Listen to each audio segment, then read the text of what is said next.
Welcome to the Content Amplified podcast, brought to you by Masset. Our goal is to help you get more from your marketing content. Each episode is a 10 to 15 minute interview with industry experts that share amazing insights to help you squeeze as much juice from your content as you possibly can. Here's today's interview. Welcome back to another episode of Content Amplified. Today I'm joined by Brooke. Brooke, how are you doing? Doing pretty good, thanks. Good. Thanks for being on the show. Like always, Brooke, let's dive into your experience, your background, what you love about marketing, a little bit more about you, and then we'll dive into the subject that I'm really looking forward to today. There's a lot of good stuff. So, Brooke, tell us a little bit more about who you are. Yeah, I'm a content marketing manager. I work at Create Room. It's a crafting furniture company. If you're a crafter out there, you'll definitely know what it is or discover it shortly. I've been in content marketing 8-ish years. It's kind of funny to think of the delineation between like when I actually became a content marketer, because I graduated in photography, which is not a traditional way to find yourself into marketing. But I've actually always loved writing and content and visualizing things like messages. So I found my way into content through social media and then slowly worked more in an actual content manager side. But I've loved it. I love communicating all the different ways through content, and it feels like a game to me. And your background is not that unique. So what's fascinating with marketing, and this is what I love about marketing, it doesn't matter where you started. There's probably a home for you in marketing if you have a desire to learn some of the skill sets. And some of the best marketers, I've worked with philosophers, photographers, event coordinators, all sorts of really cool stuff. And they all find a home in marketing. It's a matter of just loving to create, to relay messages, storytelling. So it's so funny because so many people come on and say, well, I didn't have a degree in marketing, but I found my way into it. That seems to be the norm more often. So it's shocking. I'm one of the few people that has a marketing degree, and I feel like, oh, shoot, I should have gone and done something else first. That would have been better. You still have the rest of your life to keep, learning more things. No worries. Exactly. Also, and this is zero sponsorship whatsoever, the Create Room, what she's talking about, it's pretty slick. Like, she was going through all of this, and I find it really fascinating. If you like organization stuff, it's pretty cool. Very fun product, very niche, but it seems to resonate with an audience, and I think that's super cool. The site does a really cool job of explaining the product as well through videos and things like that. Okay, that was the longest introduction ever for a 15-minute podcast, so I apologize. So we'll dive into the subject. So today, Brooke has some really great information, and the subject I love. Brooke came up with this subject for our conversation, and it's about how to email customers all of the time without actually emailing them all of the time. And so I think it's a great, interesting subject. Brooke, how do you implement this strategy in your business today? Like, how does this work? What does it mean to email your customers without emailing them? So this is great because a lot of times writing out an email takes a lot of time. However, if you write an email that has awesome content, it performs well, you can add it to an email flow, which a lot of your new subscribers, or there's a lot of different email flows you can set up. Anyway, if you do something once, you can set it in a flow so that way people keep getting emailed all the time and you only had to do it once. So it is definitely a saving grace. So what kinds of content and flows are you generally creating? Like, what are some of the good use cases and scenarios for it? If you're first starting out, it might seem like a big process, and it definitely could be, but start out small. If you are selling something, start with your post-purchase flow, where whatever they're buying, they get that post-purchase confirmation. You might throw in some information later on as it gets closer to being shipped, like this is how to take care of it, and something that triggers that it's actually shipped. There's a lot of different things you can put it in there, and it's just dependent on what people are selling. And then a lot of the other emails, there's abandoned cart, there's abandoned browse. If you have a loyalty program, you can even do that. Send people emails on their birthday, or if they've gotten enough points to redeem to get some kind of discount. There's so many different things. The reason why you want email flows is because it just works on the back burner. And it's like you're kind of cloning yourself and like your time is limited. So why not have your audience keep getting emails that you know or your work really well? And it reminds them of your company and then they go to buy.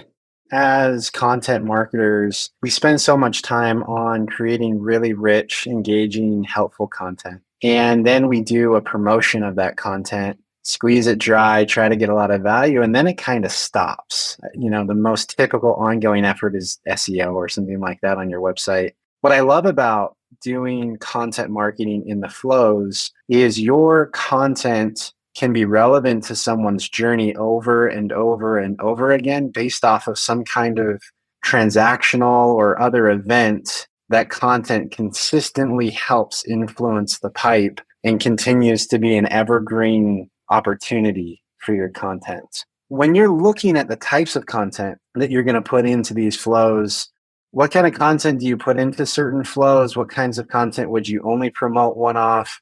How do you distinguish between the two and the best opportunities for those? We're usually looking for our emails that are pretty evergreen, that they can get any time of the year and it still makes sense. So if it's specific to summer holidays or Christmas, we definitely would skip that one, even though it's probably great. We'll just, save that for the next year. And what we generally end up using are more of our brand stories, foundational blogs that help people buy our content or understand our content, that wherever they're at in their customer journey, we're saving that to add to a specific flow. So then more people that subscribe later on can get it. So that's generally the rule of thumb. And then also making sure the ones that perform the best that are evergreen too, those are the ones we want to keep sending. Anything that flops kind of gets the cutting block, doesn't make it.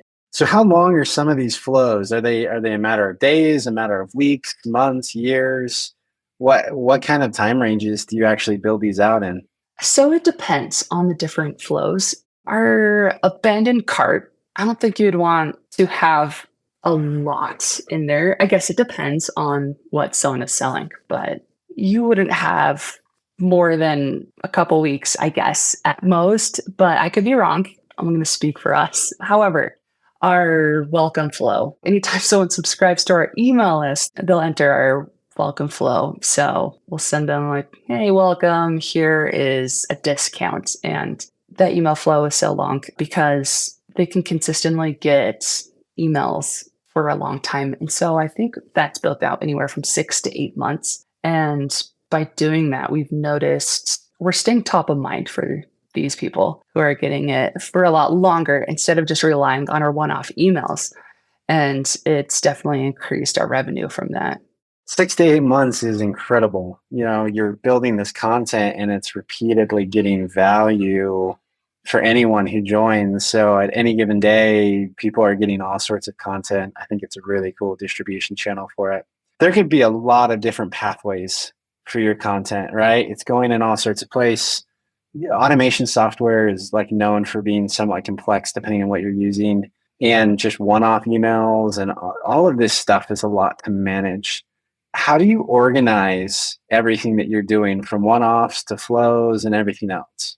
First of all, we have a task management system. There's a lot out there that everyone uses. We use one, I guess we kind of have straddle too. Technically, we have Asana and we have one called Rike. So we're switching from Rike to Asana. Both great, by the way.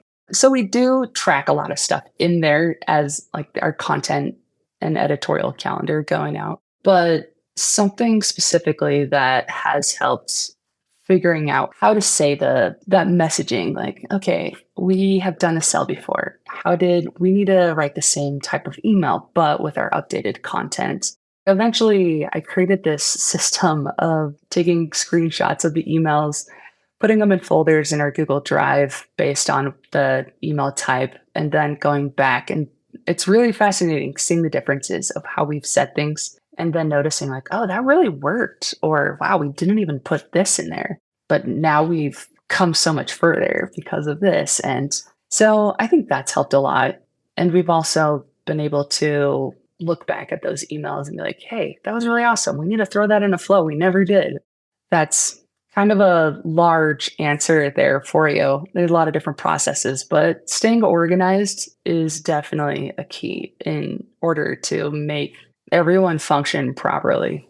That's a very clever hack. I love the organization, and it sounds like you figured out one of the bigger problems with content, which is tribal knowledge, the ability to document things in time. And you're learning about them. You're constantly saying, hey, how did this do? Or where does this go? And all of that information, it sounds like you're finding a decent way of documenting it. And just imagine someone coming onto your team. I'm sure you've experienced something like this, but they come onto the team and now they're like, cool, I'm up to date. I get it. I know what's going on. Where in most businesses, that's not the case. I have no idea where things are, what's going to work. And then you restart and you relearn things that someone else learned. It just was never documented. Have you found that experience to be true? Yes, it is so hard. I'm sure a lot of people have experienced this going from two different companies, just knowing it's like, okay, what are your practices? If this is the content that goes out, what are the examples so I can make sure we do it? And so that was something coming in that I noticed where I'm like, okay, I can do this job. I've done it somewhere else. What's the best way to do it again? It was hard finding examples, and sometimes like you were hired because everyone else like is too busy to do it. It's like you have to rely on a lot of different hacks that you do yourself, and that was one of them. I love that term, the tribal knowledge, just creating that tribal knowledge kind of database for myself and team members. Like, okay, so we don't have to think this hard and know what to do next. Like, let's rely on our own foundation of what has been said, and definitely encourage that if anyone is looking for a system to get organized. Very cool tip. I am curious to see how many people try that out because I think it's really smart. Well, as promised, the time has come to a close. It goes by super fast. It's just a few seconds, it feels like. But Brooke, thank you so much. If anyone wants to learn more about this system or how to organize or how to manage flows and the different kind of content, how can they reach out and connect with you to further the conversation? Yeah, they can find me on LinkedIn. I'm Brooke Morrill, and it's kind of a different spelling of my last name. It's Morrill. And just message me there or follow me and we'll talk. Awesome. Well, Brooke, thanks again for the time. We appreciate it today. Thanks. Thank you for listening to the Content Amplified podcast. Please subscribe and leave us a review. And for additional ways to get more out of your content, visit our website at getmasset.com. That's getmasset.com. And tune in next time to the Content Amplified podcast.